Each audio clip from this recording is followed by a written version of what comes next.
সকাল সকাল কল্যাণী এসেছিলাম, একটা দরকার ছিল তাই জন্য।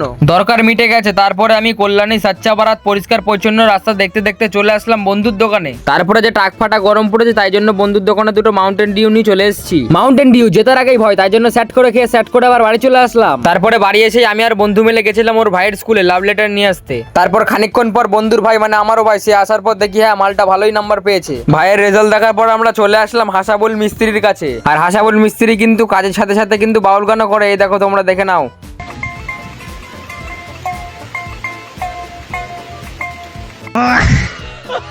তারপরে হাসাবুল ভাইয়ের কাজ দেখতে দেখতে বাড়ি চলে আসলাম। তারপরে বাড়ি এসে স্নান করে দুপুরে খেতে বসে পড়লাম। দুপুরের মেনুতে ছিল সাদা ভাত আর মাছের তরকারি আর আনলিমিটেড চিপস। তারপরে মাছের ঝোল দিয়ে ভাত মাখিয়ে এক গাল মুখে দিয়ে এই ব্লগটা এখানেই শেষ করলাম।